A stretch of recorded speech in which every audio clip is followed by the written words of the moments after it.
Hey everyone, welcome back to my channel. If you are a regular viewer, I know I haven't uploaded in a while. If you are new here, my name is Jen, and on my channel you'll find lifestyle videos, tutorials, and moving to New Zealand themed videos, and just a whole range of topics. Today's video is going to be an immigrant interview. I've done a few of these before, and I will link the playlist over here where you can find them and all of my other moving to New Zealand themed videos. The immigrant I'm going to be interviewing today is Liz, and she has been in New Zealand for a while. So rather than being a fresh immigrant, she's somebody who, like myself, has been here for quite some years and has made a life here. For those who don't know, I'm originally from South Africa. I spent 11 years in England, and now I've been in New Zealand for, it will be 10 years in June, so quite a while, and I'm a citizen here. So it was fun to chat to another immigrant who has also been here for a while. So let's just dive into hearing what Liz has to say. So today we have Liz with us. Liz, do you want to tell us a little bit about yourself and your family as it is now and maybe as it was when you immigrated? Yeah, so I'm Liz. I'm married to a guy called Brian, and we've got two kids. Actually, I shouldn't call them kids anymore. They go mad if I call them kids. Oh, do they? Yes, because he's 19, and it's like I'm not a kid. So I've got one young adult and a 19-year-old son and a 16-year-old daughter. And we live in Taranaki, the same region as you, and we've been here for 12 years. So a bit longer than me. So your kids were, obviously, do the math, 8 and 5, yeah. 8 and 5, yeah. When you made the move? Yeah. Okay. Yeah. And whose idea was it initially? Because you're from England. Yes, I'm from England, yeah. It was my idea. Well, we'd always wanted to emigrate. I think if you emigrate, I think you've always had that in you, haven't you? You know, you're always that sort of person that just always wants to be on the move. So we were always talking about like Canada, you know, Europe, France, Powershot, you know, the thing that you always sort of like go through. And then my sister emigrated to New Zealand. She moved out to Gisborne, and my mum paid for me and my daughter, who was 4 at the time, to go and visit her, and came out, wasn't even thinking about New Zealand, wasn't even on the radar, you know, it was always like, say, Canada or France, whatever, and came out, fell in love, and then went back to England and said to my husband, we've got to move to New Zealand. So for you it wasn't a push, like a lot of people need to leave the country they're in. For you that wasn't the issue, it was you wanted to gain something by moving. That's right. I didn't feel like we were pushed out. It was just always there, you know, just like always wanting to just that sense of adventure. Yeah, have an adventure, that's right. Yeah, that's the thing. Did Brian have the same sense of adventure? Was he on board from the beginning? He was, yeah, even though he'd never been to New Zealand in his life. And it's like, okay, so we're gonna just up and move and sell everything. But yeah, he's always been, okay, I'll just do whatever, like he's pretty easygoing. So I guess once you'd been here, then you start doing your research, and then he got on board from seeing research wise. Yeah, he was just, I remember him saying to me, because I phoned him up from New Zealand, and I was like, we've got to move here, you know, just start looking for a job. He's a plumber, so it's like, just start looking for a job, we've got to move here. And he's like, what is it that you like about it? So when I went home from New Zealand after that 3-week holiday with my mum, I was just telling him like loads of stuff, how it felt over there, and thankfully he just went, okay, well, if you think it's good, then let's just do it, like, you know. Yeah. Our attitude was always, we can always come back, you know. Yeah. We can always come back. If we don't, I know it's expensive. It's an expensive experiment, but it was just like, you know, at the end of the day, if it doesn't work out, there. Come back, yeah. And how did the kids take it when you were like, guess what? Do you know what? I think it was a great age to do it because they kind of didn't know what was going on.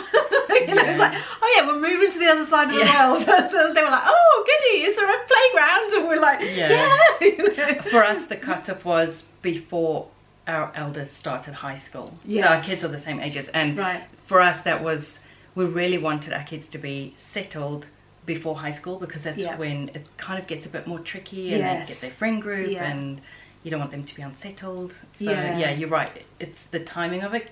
And not that you can't do it with older kids. No. But that was just when we wanted to leave England by. Yes. Oh, okay. So you had like a date that you thought before they get to high school. Yeah. So which is age 11 in England, and we moved when Daniel was 9. Right, so we got him settled before high school. Yeah, they just looked on it like a big adventure. You know, we were like, we're going to get a camper and we're going to live near the beach and, you know, we're going to... And so we just tried to really make it exciting for them. And yeah, so we were quite lucky because it was that age where they just thought it was like a big adventure. So. But it sounds like that's your family culture, is that sense of adventure and doing things like that. You weren't just, you know, kind of living your day-to-day in one place and then suddenly out of the blue let's move abroad, so that that helps as well when you have that culture of adventure. It certainly does. We were always, and we have always been the kind of family that have been like, you know, let's move from Cornwall to Bath, let's go around Europe in a camper, let's go to Canada for 6 weeks, like, you know, it's just we've always had that sense of so they was kind of used to it. Like, they probably just thought, oh, it's just one of my mum's weird ideas again. That helps, though, if they're willing to make the move in the first place. Okay, so when did you actually move over? We moved over in 2009. Yeah, 2009. And where did you move from and where did you land? We moved from Bath, or Bath if you're posh. Bath. Yes, Bath. I would say Bath. I just can't. And it's not because I'm posh. I just can't get that vowel out. It's always Bath, you know. But we moved from. So your accent originally, you're from the north. Lancashire. Lancashire. So that's where we lived. Oh, okay. Before living in England. Oh, so you moved from Bath to New Plymouth. Where we still are. Wow, so you didn't have that second move, which nope. I always urge immigrants to be open to that second move. Yeah. Because you might move and not like it and then think, this was a big mistake. But no, it just might be that place is not where you're meant to be. Yeah. So you arrived in New Plymouth. I assume Brian had a job. That's right, yeah. So what visa did you come? Things are different now, but back then. Yes, we got the skilled migrant resident visa. I think that's what it's called. Yeah. Yeah, we did too. And you had to have so many points. That's and it. Getting a job helped increase those points. Yes. So Brian got a job before he came out. And it was quite scary actually, because he got the job and we were like, yeah, okay, everything's going to be great. And we got to New Plymouth and we phoned the guy up and we're like, hi, we're here. And he's like, would it be a problem if we didn't have a job for you? We're like, maybe. Because you have, with the skilled migrant resident visa at the time, you had to work at least so many months in that job. Yes, 90 days. And then you could do whatever. That's right. But Yeah. Oh dear. I know. So what did you do? Brian just said, look, he said, because there's not much work on. And Brian said, because it was like a plumbing company. And he said, look, mate, I will onto your phone. Yes, I will deliver leaflets for you. I will just scrub the floors. I'll just, clean out all the workers' vans. Just employ me. Exactly. Yeah. And as it was, actually, Brian spent, and he loves telling this story, so I've got to tell it. It's his claim to fame. He spent the first 6 weeks of his life in New Zealand inside septic tanks cleaning out poo. Lovely. You do what you have to do. Yeah. Okay. And then after that, he got a job somewhere? After that, he moved up the company and he was offered the manager's position. Oh, so he stayed in the same company? Only for like 2 years, I think he stayed there. And then he went self-employed and the rest is history, And then you got permanent residency and you've since become citizen? Yes. Yeah. So what made you choose New Plymouth? Out of the whole of New Zealand, you said that's where you arrived and that's where you stayed. What brought you there? The first thing that brought us to New Plymouth was the job. Okay. Because like we said, you had to stay there for 90 days and be in this job. So he just applied all over the country and just... Yes, and we got New Plymouth. Right. We were so lucky because New Plymouth is lovely. And we often say, like, we could have been anywhere. We could have been back and beyond in the middle of... We wouldn't have had a clue. We didn't know anything about New Zealand. So it's like, we'll just go where the job is. And as it was New Plymouth. And I remember we arrived and... because we rented a house just outside New Plymouth in a place called Hawera, which is like 15 kilometers outside, and it was the middle of winter and it was dismal and we were like, oh no, what have we done? It's just, what is this? There's always that what have we done moment, whether it's immediate or later. Every immigrant, I believe, has that what have we done, have we made a big mistake moment. So definitely. You got yours out of the way quite quickly. Yeah, it was there within like literally 6 weeks we were there and I thought, oh no, And we kept saying, well, we've only got to stay in this job for 90 days and then we can move to where else. But then, you've got to come to Taranaki to know this. It grows, it's a beautiful place, and it wound its magic around us, and we never wanted to leave. It was just, it was perfect for our family. So how did you find accommodation initially? Like, where did you stay when you first got off the plane? And So we got off the plane and we hired our camper that we'd promised the kids that we were having this holiday. And you arrived in winter? We arrived in winter, so we arrived camping, on 1st of August, and we got our camper and we drove around New Zealand. Actually, we bought a car and then we parked that car in South Auckland, and we got in our camper and we drove around New Zealand for a month. Wow. Yeah, and just had a holiday. And then we went back to the car that had been broken into, but that's a different story. Yes. Because we're like, we'll just leave our car here, it'll be fine. It's like, How quickly we learn. Yes, exactly. And then we drove down to New Plymouth and literally turned up with nowhere to live. As you do. Yeah. And we're like, okay, we'll stay in a motel. So we went and stayed in a motel for 4 days, and that was, I can't believe this, because this was only like 12 years ago, but there was no, you had to use that thing where you dial up on the internet, remember? Yeah. It wasn't back like, in the day. yeah, what's that all about? And so like when we were phoning round to look for accommodation, the money was going tick, tick, tick, tick, tick, tick. You wouldn't think, dial up in 2009, did you say? Yeah. Yeah. Now, I don't know if that is like how it was back then, because I can't remember. But or whether that was just that motel. But I think just that motel, because we arrived 2 years later and we had broadband. And, okay, maybe it was just us. And were you like, is this New Zealand? Yeah. And we were like literally phoning all these estate agents, and they kept saying, oh, well, we've got something, but you'd have to be out by Christmas, because Quarter, where we wanted to live, is like it's a holiday place, you know. And we were like, oh no, and you know, we don't want to move and then get all our stuff and then have to be out by Christmas. Just stay But there. You need a place to stay. Exactly. And if that's all that's available. Yeah. But and then my sister, thankfully, she was living in Gisborne, and she phoned up and she said, look, have you seen this place? It's for rent. It was on, I don't know, maybe it was on Trade Me or something. And she said, and it's long term, why don't you go and see it?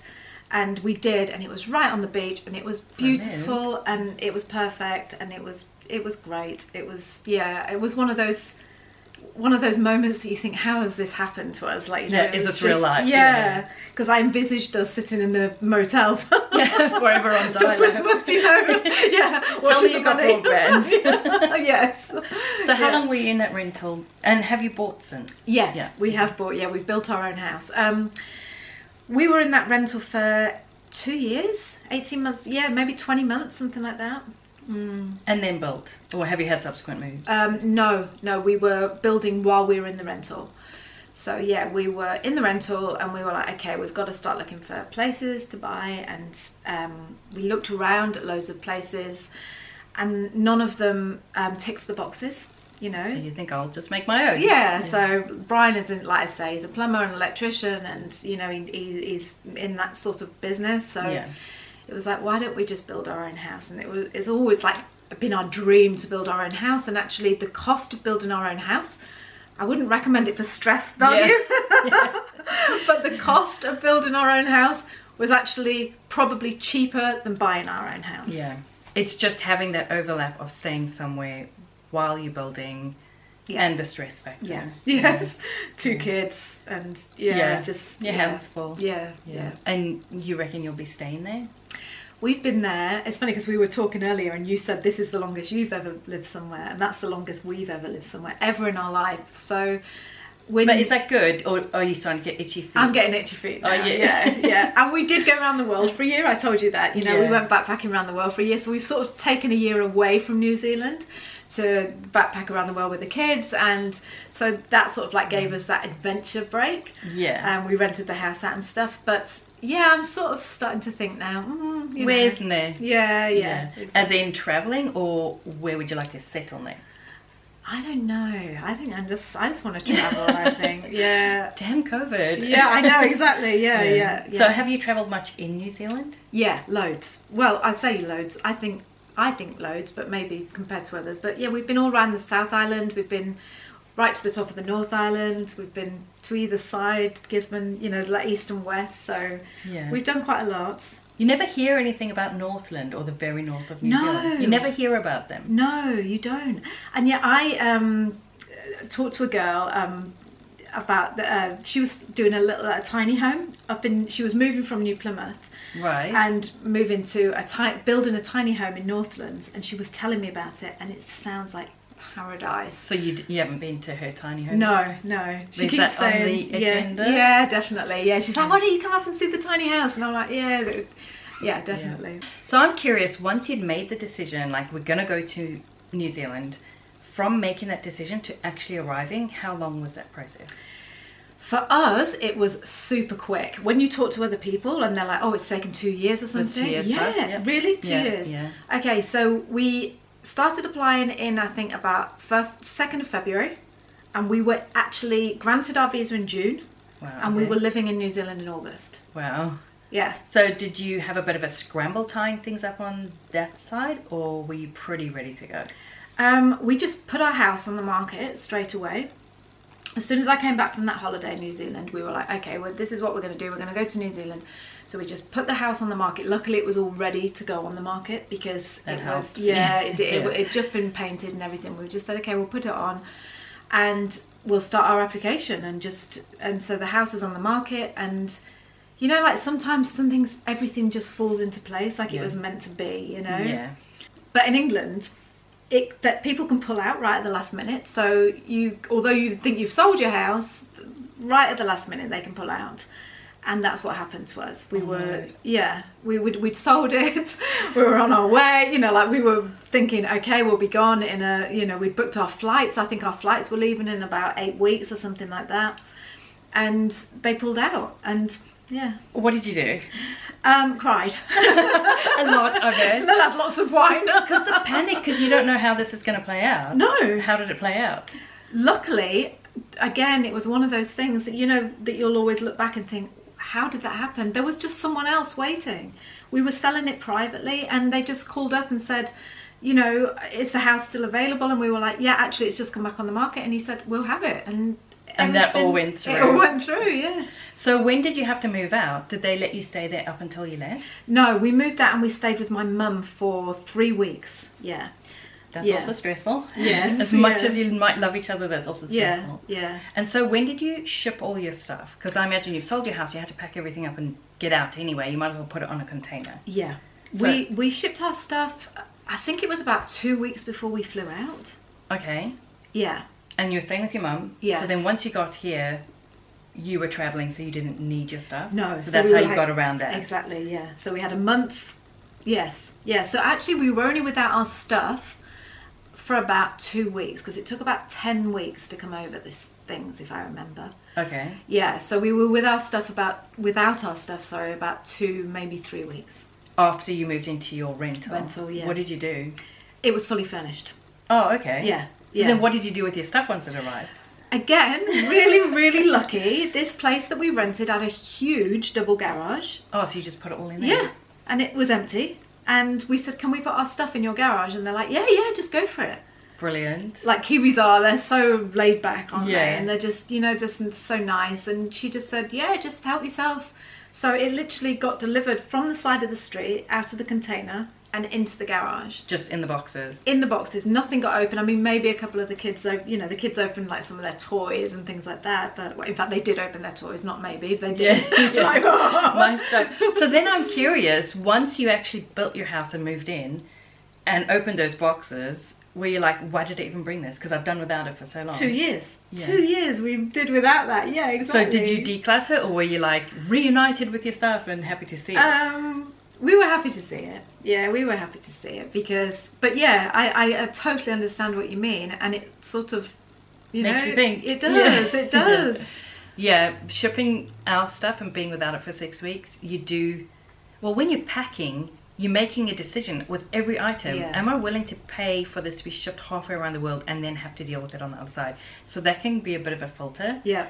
But yeah, you realize what you miss and what you actually don't need on the other side. Yeah. So did none of your stuff get damaged while just sitting in storage? It was clean and dry and everything was fine? Everything was fine. That's good. Yeah. No mice or anything? No. That's good. No. So I'm curious to know how much you brought. What size container? Like, did you just bring everything? Yes, we did bring everything apart from the cars. Okay.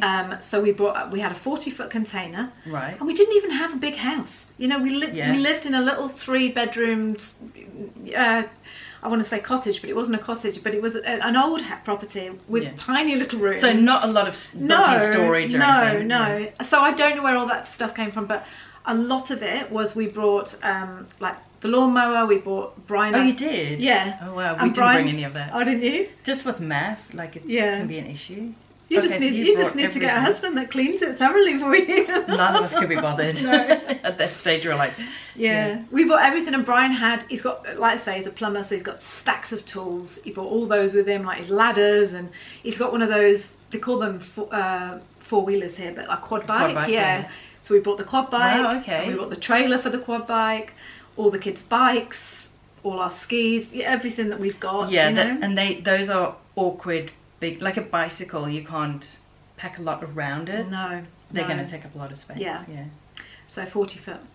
And is there anything that you regretted bringing or regretted not bringing? Regretted bringing, no. Sorry, I didn't regret. I'm glad we bought what we did. Yeah. Can't get my. No, I'm the same. We shipped everything, and I'm glad we shipped everything. Even stuff I ended up not using, like curtains, I just sold them. Yeah. And secondhand stuff. Yeah. You can make your money back on it. Yeah. So didn't regret bringing anything. No, I didn't regret bringing anything, and that is a really good point that you've just made, because actually the things that you can bring, especially from England, it seems, New Zealanders like that older style furniture, so you can actually sell it for more than it's worth. And so it's we've done that. There's a couple of pieces of furniture that we brought with us. And like IKEA furniture as well, because you can't really get IKEA here. So it's like, oh, it's IKEA, you can sell it for triple the amount or whatever, it's just... So no, there's nothing I regret. But what I do regret not bringing was our cars. Really? Yes. That surprises me, because in my Facebook group, that's asked often, like, should I bring my car over? And the resounding answer is no, it's not worth it. Well, especially if you bring it from the US, because then you have to get the steering wheel changed over. But even from the UK, that's interesting. But can I just say, we didn't bring the cars over, right? Yeah. And then we bought a car when we got to Auckland. It was like, why are we spending $5,000 on basically it was a piece of junk, and we had 2 really good cars in the UK that we were just like, we sold for hardly any money, because you know what it's like when you want to just get rid of them, and you're like, oh no, that just take $2,000 less, or we just want rid of it, and it's like, oh, that was just lazy on our part. We should have brought it over. But in saying that, we went back to England when we did our world trip. We went back to England, and to make some money, because we wanted to make some money, we bought a car and a caravan when we were in England and shipped it over. Wow, okay. Yeah. So that involves professional steam cleaning and all sorts of things. Yeah. And then you have your on-road costs once you get... And it was still worth it? No. Oh. So even though you regret not bringing cars initially, you might have ended up regretting if you had. I reckon. Because I thought it would just be a case of buying... And the car that we bought in England to sell in New Zealand, it was a Range Rover. It wasn't a piece of junk. It was nice, But immediately that's a red flag for me, because in New Zealand, you kind of want to own Japanese cars for servicing and parts and things. And Range Rover, I would be like, And we got it over here. Well, and the story is just like, I won't go into it, but we basically shipped it over. It got to New Zealand, and they were like, this can't come into the country. It needs this doing, and it cost us a fortune. And it was not worth it. So although I regret it, because I miss my little Toyota RAV4 from England, and I think, oh, why didn't I just bring that? It would have been the perfect little car. Because you could buy one here, but you don't know how it's been looked after. Yeah. So probably I wouldn't bring my cars. But, but it was a little bit of a sticking point. Okay, so we've talked about some of the practicalities, and now a bit of the feeling side. Family. You've obviously left your mum. What other family have you left? I didn't leave Mum, actually, because Mum followed me over here. Oh, she did? Okay. Yeah. Okay. Yeah, so How long after? Really lucky. About a year.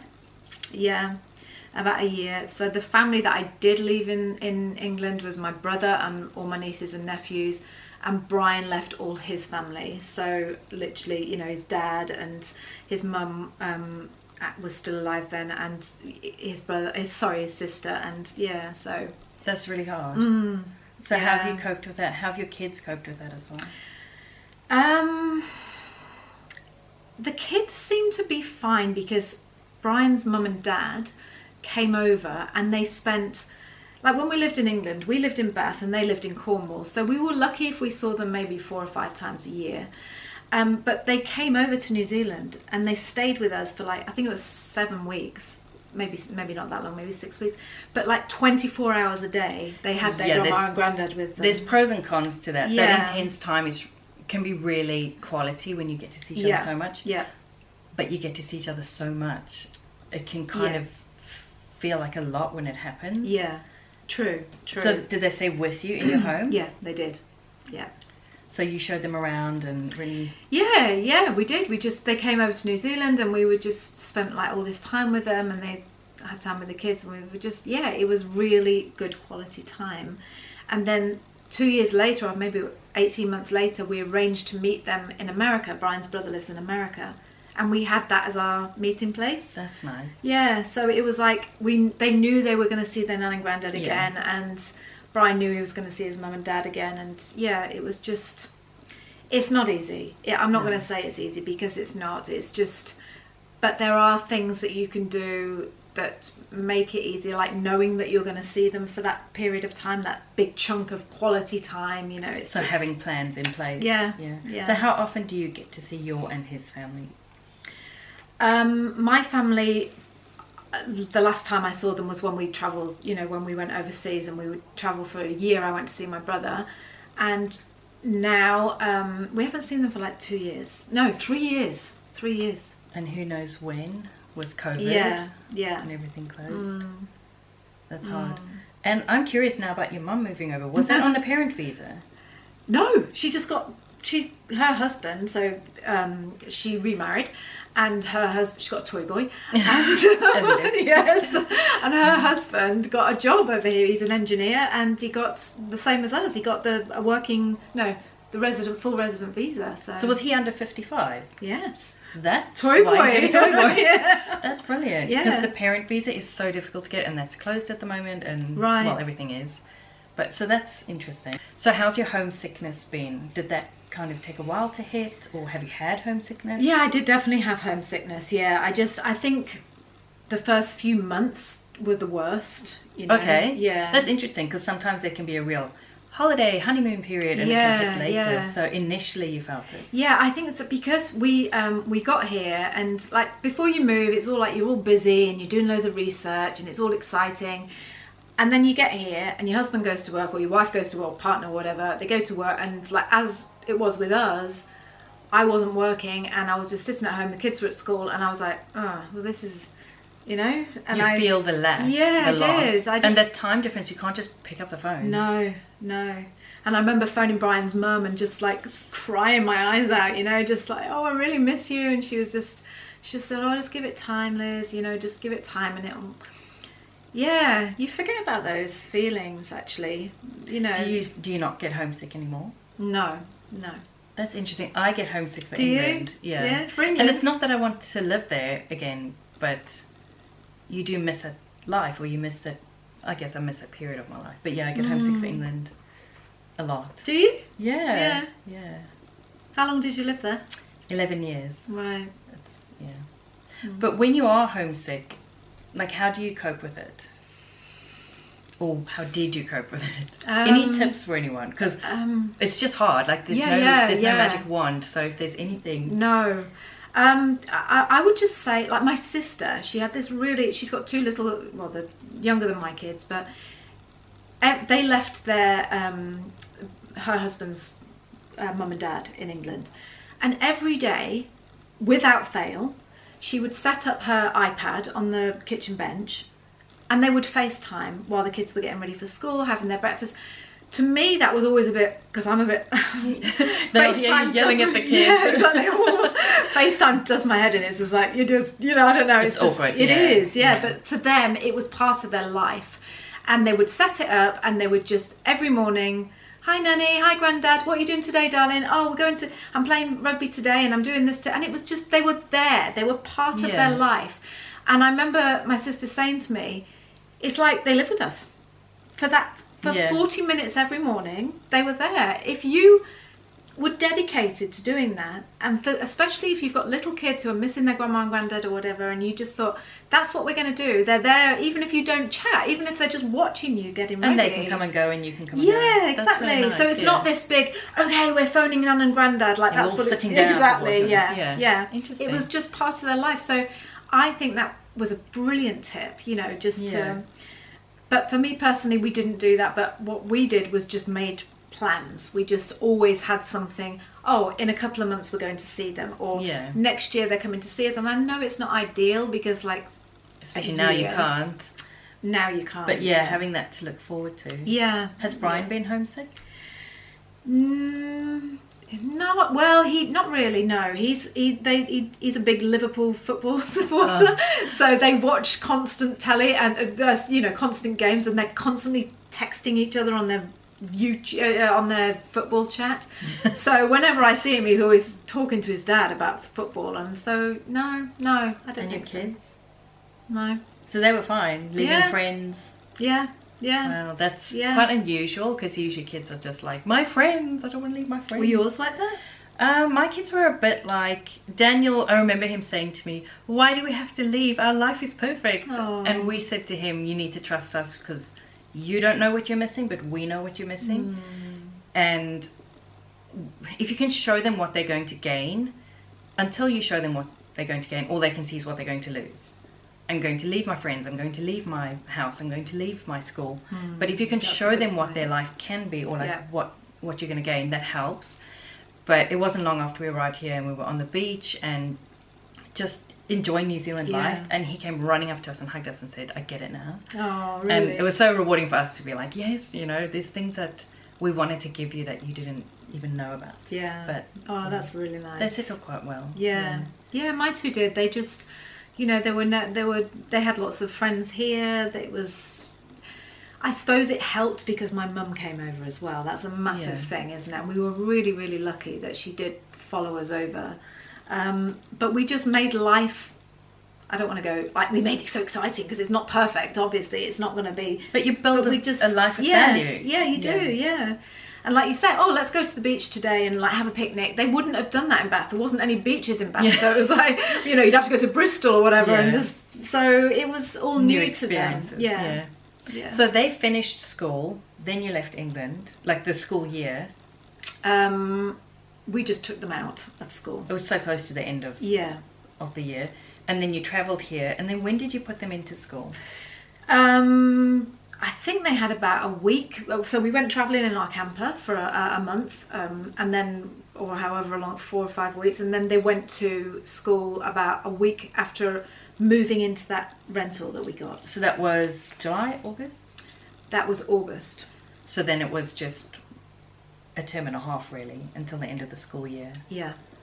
And they slotted into school all right? They settled Sonny, I remember, that's my boy, and he said to me, he just said, I can't believe that they keep talking all the time. That's what he said. With the kids?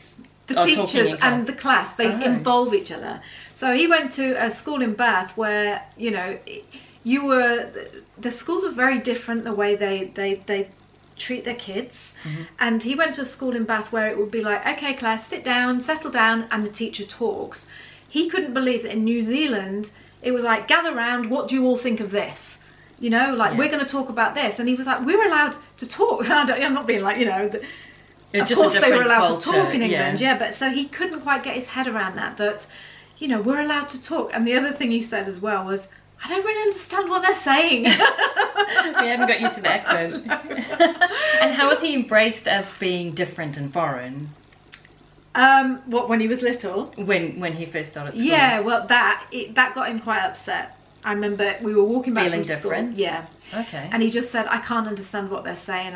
And also another thing that really, I feel so sorry now when I think back. And he said, no one does joined up writing and they keep laughing at my writing. Oh, I know, because they don't teach it here. Yeah. So, and in England, that's a big thing, or it was 12 years ago, like, you know, cursive, yeah, and it's like, yeah, they don't here, and I felt for him because he tried so hard to get this perfect handwriting, you know, and then he gets over here and it's like, you know, or you can just print, or, but no, they settled into school. I homeschooled them in the end, but they stayed at school for 2 years, and in New Zealand, and yeah, they settled in well. I found moving here that being different or having an accent or coming from somewhere else was actually something that other kids were interested in, whereas in England that might have got you bullied or ostracized a bit. From my experience of what I'd seen in the education system there and here. Yeah. Do you agree with that? Yeah, and I think as well, especially where we were, I mean, I don't know how it would be in the rest of the country, but in Hawera there's lots of American, or there was Americans, there was British, there was, you know, Irish, it was quite a melting pot, and I think it still is, of so it wasn't that unusual for New Zealand kids to hear a British accent. So thankfully they were just taken welcome with open arms, really. Yeah. And high school's been good to your kids? They didn't go to high school. They were homeschooled. Yeah. Actually, Sonny did go to high school for 1 term and then came home again. And homeschooling, have you had support and found that kind of easy to do, support through the education system and also with peers? Yes, yeah, 100%. Because I get asked about that in my group or on my videos about the homeschooling scene. Right. Homeschooling in New Zealand, in my experience, has been amazing, fantastic.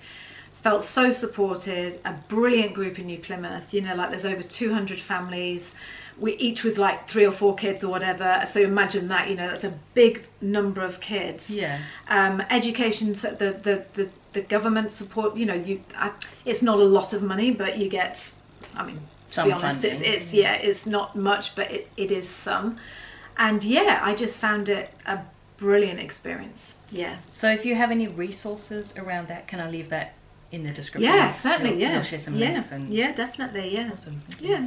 I know you've been here for a while. Some of the main differences or things that you first noticed that is so different here to England, and some of the things you miss about England. Okay. So just like things that are different from England. Just in life, or things that have stuck out to you that you just like, oh, that's something to adjust to. Yeah. A positive, I would say, like a massive positive, was the pace of life. When I remember coming to New Zealand first of all, and the kids were in school, and it was like 10 to 3, and school finished at 3 o'clock.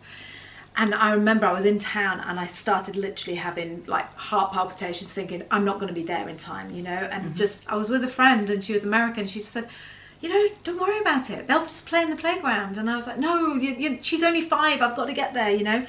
Yeah. And I remember turning up, and she was playing on the monkey bars, and everyone was chilled, and it was that realization that you don't have to, you know, it had been drilled into me for so many years that you have to be there at 3 o'clock, you know, and they won't let the child out the door unless they can see you, and they're waiting, and it's just like full eye contact, send the child across. Yeah, and it was just that, oh wow, we don't have to worry about that, like, you know, it's just, and just like, you know, you're driving into town, and there's not that big. I remember when we arrived, we had to go and get an IRD number. Yeah, that's your tax number. Yeah, and I phoned up, and the lady said, oh, just come into town tomorrow and we'll sort just bring your passport, and I can't remember what else, but we'll sort your IRD out. And I wound myself up into such a frenzy. And that night I couldn't sleep. I was like, tomorrow, that's it, tomorrow we're going to get our IRD, you know. And it's like, it was I thought it was going to be such a big thing. And literally, so laid back, you walk in there, and she's like, hi, how are you? And like, okay, she's like filling these forms, and it was just so easy. And it was just like a breath of fresh air. It really was. So, and that's never changed. I even now, you're just like, this is amazing. Even driving over to you today, you know, I was thinking, I'm still in that, and that's 12 years later, I'm still in that, I'm going to be late, I'm really sorry, and you're like, don't worry about it, it's fine, you know. And it's just, I love it. So that's on a positive, and you said on a positive, which makes me think you have a negative. it's a negative. Like, this is how I feel. I don't know if this would apply to everyone else. My negative would be, I can't get used to the fact that this is not where I'm from. So I can't get used. So when you live in England or wherever you're from, and you talk about your country, you can say whatever you want, because I'm English. I can say whatever I want about England because that's my country. I was born there, and I know what I'm talking about because that's my country, you know? Yeah, I get it, yeah. Do you get that? And in New Zealand, I never know if am I upsetting someone? Am I saying the right thing? Not that anyone has ever said, oh, you're wrong. Although they Except do on the sometimes. internet. On the internet, that's right, yeah. On YouTube, they can come at me and go, oh, you're wrong. And I'm like, oh, well, I thought I was right because that's how I feel. But I don't know, it's just that feeling of, will you ever feel like this is mine? You know, this is my country. Funny that you said that, because I felt the whole time we were in England, I felt like you do. Really? But I don't feel that here. Oh. Here I feel like this is mine and I belong, and yeah. I don't know why. I don't know why. I just feel like this is where I'm meant to be, and I am a New Zealander now, and I will call myself a New Zealander because we've talked about this before. Yeah. We've earned it. Yeah. We've paid for it, blood, sweat and tears. And yeah, I feel settled and like this is mine, but I can completely relate to how you feel because I felt like that in England. Yeah. The whole time. Yeah. I was not so much offending other people, but just feeling like you were there as an outsider. Yeah, I do feel like a New Zealander. Like, we talk about this a lot, me and Brian, you know, it's just, I do feel like this is home, but I don't feel that 100% confident that I can say whatever I want because I know what I'm talking about because I'm from here. But you can only speak from your own experience. Yeah. And I've had the same thing as you. On YouTube, people will argue with your experience, which you can't do because it's your experience. Exactly. But in real life, have you had any sort of clashes like that? Because I haven't in real life. No, never. No, New Zealanders, I can't speak highly enough of the place. I really can't. It's embraced us as a family. It's made us feel welcome.